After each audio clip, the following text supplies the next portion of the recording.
Bonjour à tous et bienvenue à mon deuxième vidéo sur les témoins de Jéhovah.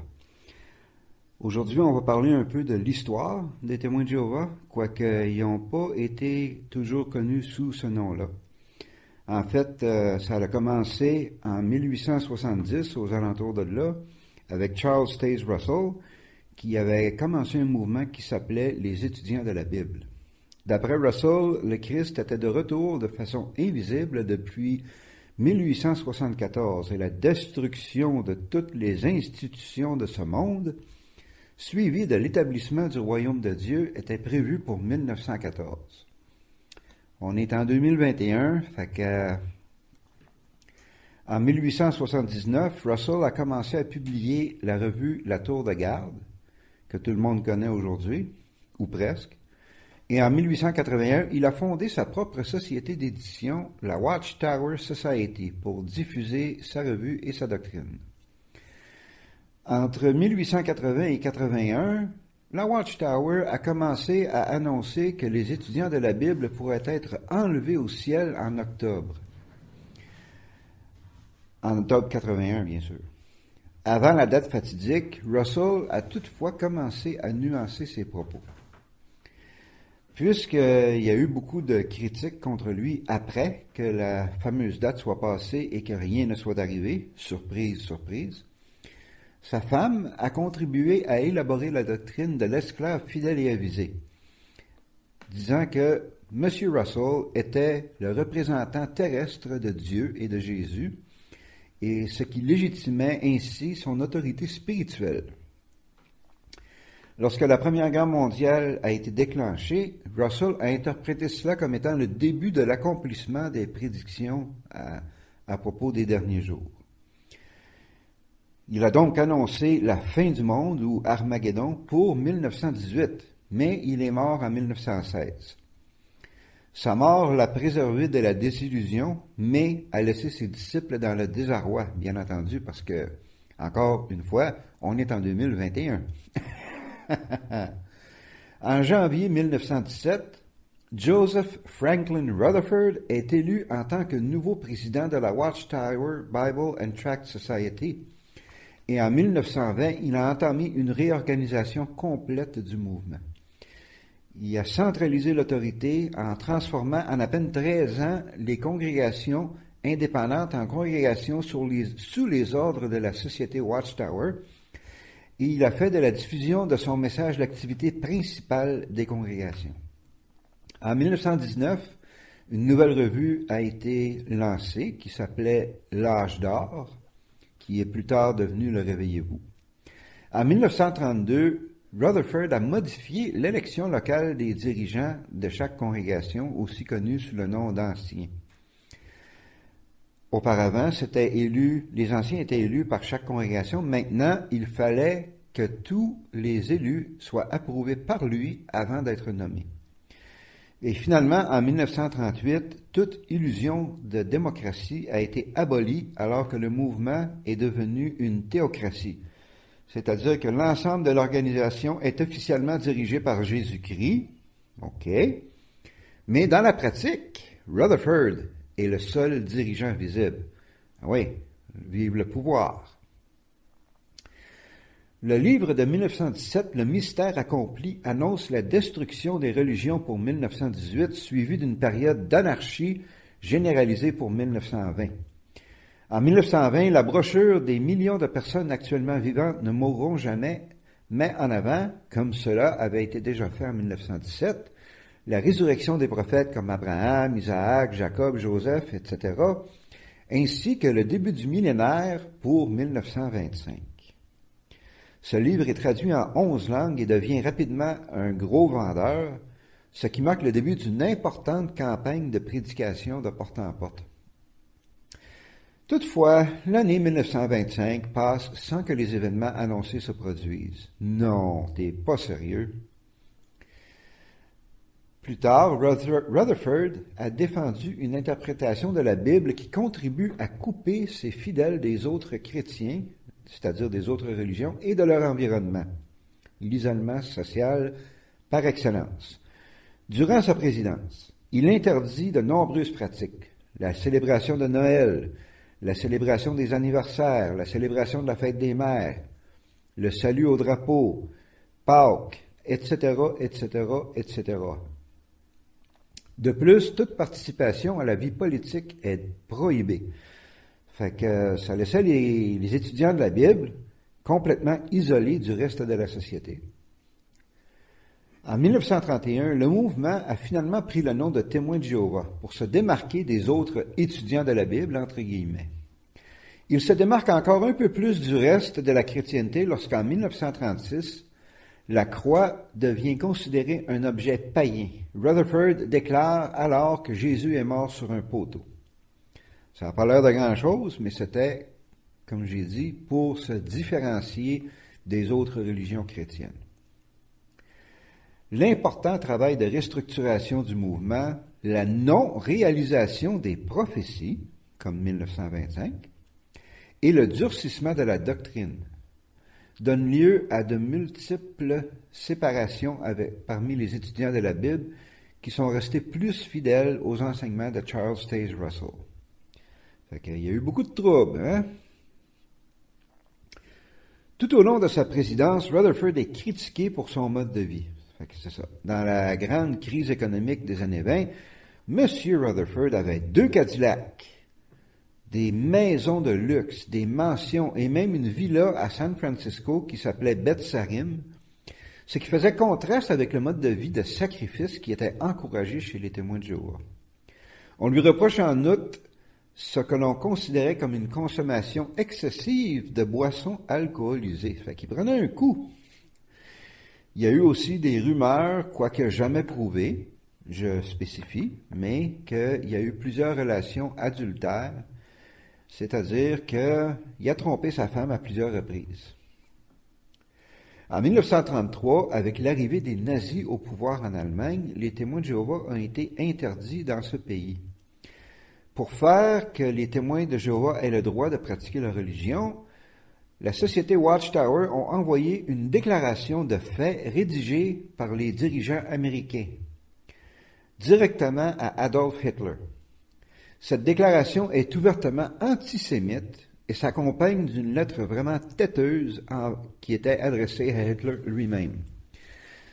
Cette déclaration de fait est très connue par les historiens externes aux témoins de Jéhovah, mais par contre, dans la religion comme telle, pratiquement personne ne connaît cette lettre. Dans un vidéo subséquent, je vais parler plus en détail de cette déclaration de fait. C'est vraiment scandaleux, un langage antisémite flagrant. Vous allez rester surpris. Quoi qu'il en soit, cette tentative de conciliation est un échec, puis il y a plusieurs témoins de Jéhovah qui ont été envoyés dans des camps de concentration. Il y en a à peu près 1200 qui sont morts, soit par exécution ou soit morts de faim ou de maladie. On sait comment c'était dans les camps de concentration nazis, là. Lorsque Rutherford est mort en 1942, il a été remplacé à la tête de la société par 2 hommes qui se partageaient les fonctions principales, Nathan Knorr et Frederick Franz. Knorr a mis en place de nouveaux moyens de formation pour améliorer l'efficacité de la prédication. Il y a donc eu l'école de Gilead, où sont formés les missionnaires qui sont envoyés dans le monde entier, en Afrique, en Europe, et puis ici au Québec aussi. Il y a eu plusieurs missionnaires américains qui ont été envoyés pour lancer l'œuvre de prédication au Québec. Puis il y en a qui sont restés très longtemps. Dans les congrégations comme telles, on a instauré l'école du ministère théocratique pour y entraîner les prédicateurs à l'art de convaincre. Oui, parce qu'il faut convaincre quelqu'un de croire toutes ces énormités. Les résultats sont importants. Durant la présidence de Knorr, entre 1942 et 1977, le nombre de témoins a passé de 108 000 à plus de 2 millions dans le monde entier. En 1961, la société Watchtower a publié pour la première fois sa propre version complète de la Bible, la traduction du Monde Nouveau. À partir du moment où cette Bible-là est sortie, elle a été critiquée vertement par beaucoup de de spécialistes qui la considèrent biaisée. Beaucoup de textes ont été changés, il y a des virgules qui ont été déplacées, ça a l'air de rien, mais ça change complètement le sens d'un verset biblique. Quoique, il faut avouer que la Bible n'a jamais été un document historique comme tel, à part quelques exceptions, mais ça, c'est un discours pour un autre jour. À partir de 1945, le mouvement interdit les transfusions sanguines. Ça, c'est une doctrine très controversée. J'en parlerai plus en détail dans une autre vidéo. Les principes d'exclusion sont précisés dès 1967. En 1966, l'organisation qui a toujours enseigné l'approche d'Armageddon se risque à nouveau à annoncer une date. Ils n'ont pas encore compris. Ils disent que la fin du monde va arriver en 1975. La ferveur des fidèles a redoublé, ce qui a amené un prosélytisme accru. Ainsi, le nombre de baptêmes qui stagnait entre 60 et 66, autour d'une moyenne de 65 000 par année, n'a pas cessé d'augmenter, passant de 58 904 en 66 à 295 000 en 1975. Après 75, il a bien fallu admettre qu'Armageddon n'était pas arrivé comme prévu. Non, t'es pas sérieux. Surprise! L'échec de cette prédiction amène une nouvelle crise qui est amplifiée d'une part par une tentative du Collège central, c'est-à-dire les 4 ou 5 membres principaux de l'organisation à Brooklyn, de régenter la vie sexuelle des couples mariés. Entre autres, on interdisait la fellation. Il y a beaucoup de maris qui ne seraient pas contents d'entendre ça.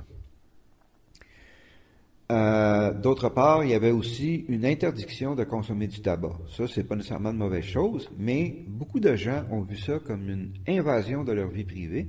Sur un total de plus de 2 millions de témoins de Jéhovah, 551 000 ont quitté le mouvement entre 75 et 79, alors que seulement 95 000 témoins avaient quitté la religion en 73-74, à cause principalement de la prophétie qui s'est avérée fausse de la fin du monde en 75. La crise de 75 a aussi touché les dirigeants.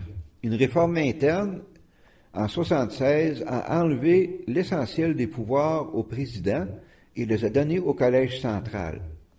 Le président n'avait plus juste qu'un rôle administratif sur la société Watchtower. En 1986, la société Watchtower a utilisé la proclamation cette année-là par l'Organisation des Nations Unies comme 1986 étant l'année internationale de la paix, avec le texte de la Bible, 1er Thessaloniciens 5, versets 2 et 3, prédisant une destruction soudaine à ceux qui diront paix et sécurité.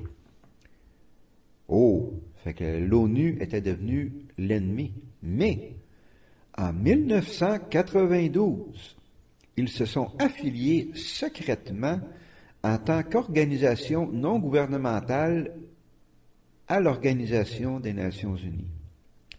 En 2001, lorsque l'affaire a été rendue publique par le journal anglais The Guardian, les dirigeants des Témoins de Jéhovah ont demandé immédiatement leur désaffectation, ce qui leur vaut d'être qualifiés d'hypocrites par le journal. Puis pas juste par le journal, mais par moi aussi.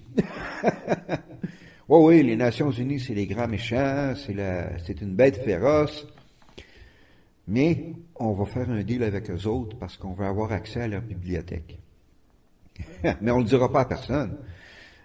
Si vous parlez à un témoin de Jéhovah, un membre de la congrégation ordinaire, il ne sera pas au courant de cette histoire-là.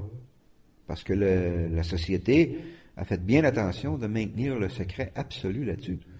Ça fait que, gang d'hypocrites. En 1995, ils ont abandonné l'idée que bon nombre de ceux qui étaient nés avant 1914 verraient nécessairement la guerre d'Armageddon de leur vivant. Fait que pensez-y, là. Moi, je me souviens, lorsque j'étais témoin, on disait que quelqu'un qui, en 1914, était assez vieux pour comprendre que c'est qui se passait, côté guerre mondiale, c'est-à-dire à partir de l'âge de 10 ans à peu près, là, il faudrait qu'il y ait des membres de cette génération-là qui soient encore vivants lorsque la fin du monde arriverait.